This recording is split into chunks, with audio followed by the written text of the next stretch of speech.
अस्सलाम वालेकुम जी। Welcome to another vlog. Hopefully सब ठीक ठाक होंगे। अल्हम्दुलिल्लाह मैं भी बिल्कुल फ़ाइन शाइन। तो यहाँ पर क्या कर रही हूँ, मैं सुबह सुबह सारी चीज़ें वगैरह समेट रही हूँ। और यहाँ पर ना एक ये जो बड़ी वाली बास्केट थी, और इस बकेट में क्या था, इसमें मैं ना कपड़े रखती हूँ जो वॉश हो जाते हैं ना, तो वो उसमें रख देती हूँ। लेकिन आज फाइनली वो जो दूसरे कपड़े होते हैं कबर्ड में रखने वाले, वो ऊपर से प्रेस हो ही जाती हैं, और ये वैसे के वैसे काफ़ी दिनों से पड़े थे। आज फिर अयान की कबर्ड साफ़ की, और मैंने सोचा कि जो उसकी एक्स्ट्रा जो है ना टी शर्ट्स, ट्राउज़र्स, पैंट्स और चीज़ें हैं ना जो तंग हैं, उससे जो नहीं यूज़ करता, वो मैं निकाल रही थी ताकि किसी और के काम आ जाए, तो वो पहन सकें और काम आ जाएं। और वैसे भी हल्की फुल्की ज़रा सांस भी निकले थोड़ा सा कबर्ड का ना। तो यहाँ पर मैं वो सेटमेट कर रही हूँ। उसके बाद फिर मैं बाकी काम देखूँगी।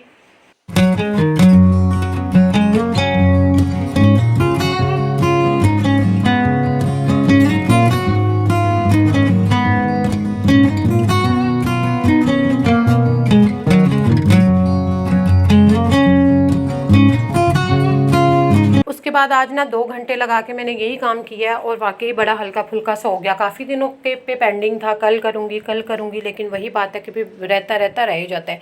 एक तो गर्मी इतनी होती है ना कि इस तरह के काम करने को दिल ही नहीं करता। तो खैर यहाँ पर फिर मैं ना अपने कपड़े और अयान के कपड़े कोई 8 से 10 सूट जो है वो मैंने अपने प्रेस करके रख लिए थे। कोई अयान के टी शर्ट्स, ट्राउज़र्स वगैरह जो थे, क्योंकि डेली जितनी स्वेटिंग होती है, 2-2 3-3 कपड़े चेंज होते हैं। तो मैंने सोचा कि एक हफ़्ते के कम अज़ कम ना 10-12 दिन के कपड़े जो है वो आयरन करके रख दूँ। यहाँ पर वो मैं करूँगी अपने और अयान के जो है ना। अच्छा, खड़े होने की देर होती है, जब खड़े हो जाओ ना आयरन स्टैंड के पास, तो फिर जो है काम वो हो ही जाता है। तो वैसे भी अल्हम्दुलिल्लाह और माशाल्लाह से एक दिन बाद ईद है, तो इसलिए सोचा कि पहले कपड़ों का जो काम है ना वो तो थोड़ा सा कम हो, कबर्ड भी थोड़ी सी हल्की फुल्की हो जाएगी। उसके साथ साथ कुछ कपड़े जो वॉश हो रहे हैं वो बाकी तो मैंने कर लिए थे, और आगे चल के आप लोगों को दिखाती हूँ। और यहाँ पर मैं अपने कपड़े भी आयरन कर लूँगी, यान के भी काफ़ी हद तक, और मेरा जो काम है ना काफ़ी हद तक हल्का फुल्का हो जाएगा। और फिर ये है कि कपड़ों का काम समेटा हुआ होना, ऐसे तो फिर अगर आयरन करने वाले रह जाए ना कि सुस्ती पड़ जाती है, तो फिर क्या होता है कि जो वॉश हो जाते हैं वो और इकट्ठे हो जाते हैं, और बाकी जो आयरन वाले है वो फिर ज़्यादा बर्डनाइज हो जाता है हम लोगों पे, और फिर वो काम जो है वो हम लटकाना शुरू कर देते हैं। और मेरे साथ तो खैर ऐसे ही होता है, आप लोग भी बताइएगा, इसी तरह से होता है। और फिर जब ज़्यादा ढेर हो जाते हैं ना, तो वो फिर हमें सुस्ती पड़ जाती है। यहाँ पर बाकी जो कपड़े वॉश किए थे उनको मैं क्या करूँगी कि इनको मैं समेट के, इनकी तह लगा के, कुछ इसमें से मैं आयरन कर लूँगी, और बाकी जो है वो रख लूँगी। यहाँ पर जी सोफ़ों के कवर जो थे वो वॉश करने वाले थे, और सोफ़ों के कवर जो है वो मैंने उतारे हैं। साथ ही साथ मैंने ना मशीन लगा ली थी, और ये है कि गुलशन के आने तक, ताकि मेरा ये कपड़ों वाला जो सिस्टम है ना सारा ही काम ख़त्म हो जाए। कुछ अभी वॉश हो रहे हैं, थोड़े से कपड़े थे, ज़्यादा ये सोफ़ों के कवर थे, क्योंकि मैं लगाती रहती हूँ दूसरे तीसरे दिन जो है कपड़ों के लिए मशीन। तो यहाँ पर ये देखें 120 हो रहे हैं। गुलशन आ गई थी। आज क्या करवाने थे कि आज ना पंखे साफ़ करवाने थे। पंखे कोई देखें इतने गंदे तो नहीं हैं, बहुत ज़्यादा गंदे नहीं हैं, बट फिर भी उनके जो किनारे थे ना, ये वाला ज़्यादा यूज़ होता है, ये ज़्यादा गंदा था। और एक रूम का जो हमारा ज़्यादा रूम यूज़ होता है ना, एक उसका बहुत गंदा था। तो यहाँ पर ये है कि फिर जल्दी से हमारे पंखे जो है वो भी साफ़ कर रही हैं, ग्लोब वगैरह और चीज़ें। और मैंने साथ ना बाकी जाले वाले जो भी चीज़ें थी छत की वो देखी, और ज़रा हल्का फुल्का सा ब्रश लगा दिया ताकि वो भी साफ़ हो जाए।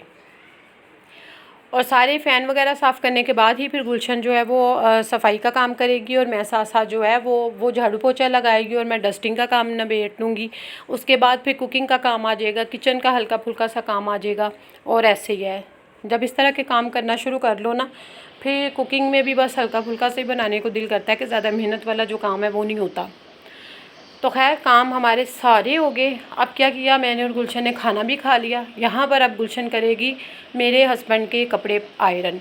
यहाँ से 9 से 10 सूट मैंने उसको दे दिए थे, ताकि 10 दिन आराम से निकल जाएं, वो भी प्रेस कर लेगी। मैंने बोला कि आज के आज ही कर दो, और वो भी कह रही थी मैं आज फारिग हूँ, तो बाकी घर जाके मैं अपना भी काम देख लूँगी। तो ये भी काम मेरे लिए ईजी हो गया।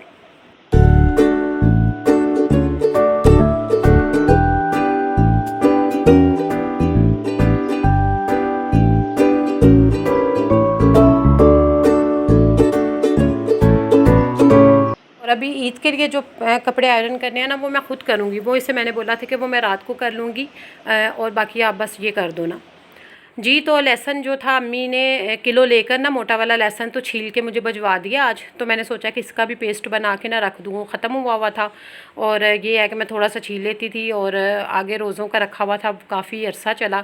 और कुछ मेरे पास ना यहाँ पर अदरक की पेस्ट जो थी वो बनी पड़ी थी, और अदरक का जो पेस्ट है ना, ये देखें ये डिब्बी में पड़ा है। तो अब मैं दोनों को मिक्स कर लूँगी, वो भी अच्छा खासा था, तो मुझे ज़्यादा मंगवाने की ज़रूरत नहीं पड़ी। अदरक और लहसुन इन दोनों को मिक्स करूँगी, और कुछ जो है वो मैं इसी में रख दूँगी फ्रीज़ करके। और बाकी जो है ना अपने यूज़ करने के लिए ये ब्राउन डिब्बी जो है ना शीशे वाली, इसमें डाल के 2 से 3 चम्मच जो है वो ऑयल के ऐड करूँगी, और मैं इसको नीचे फ्रिज में रख दूँगी। वो यूज़ हो जाएगा फ्रेश का फ्रेश पेस्ट, और बाकी जो है वो फ्रीज़ कर लूँगी जब वो ज़रूरत पड़ेगी। ये देखें ये दोनों एक छोटी डिब्बी में आ गया, एक इसमें आ गया। शीशे वाली जो थी ना वो मैंने फ्रिज में रख ली है ताकि यूज़ कर लूँगी। तो इस तरह से अच्छा खासा मेरे पास ये अदरक एंड लहसुन का पेस्ट हो गया है, काफ़ी ये भी ईजी हो जाता है। और ये मैं यूज़ कर लूँगी। 2 से 3 चम्मच इसमें ऑयल के ऐड किए थे, मिक्स किया, और फिर ये ख़राब नहीं होता।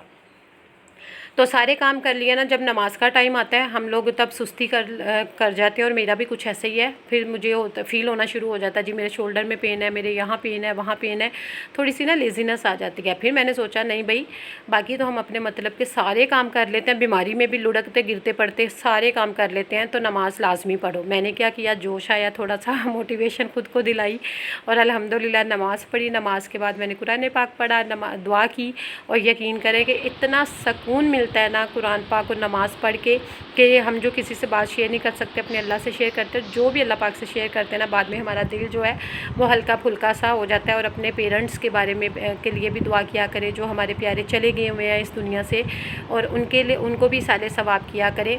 बाकी अल्लाह पाक सबकी मग़फ़िरत फ़रमाए, आमीन सुम्मा आमीन, और हमें हदायत दे। तो जी आज का ये था व्लॉग, होपफुली आपको अच्छा लगा होगा। यहाँ पर मैं ना एक शर्ट की फ़िटिंग कर रही थी रात के टाइम बैठे बैठे।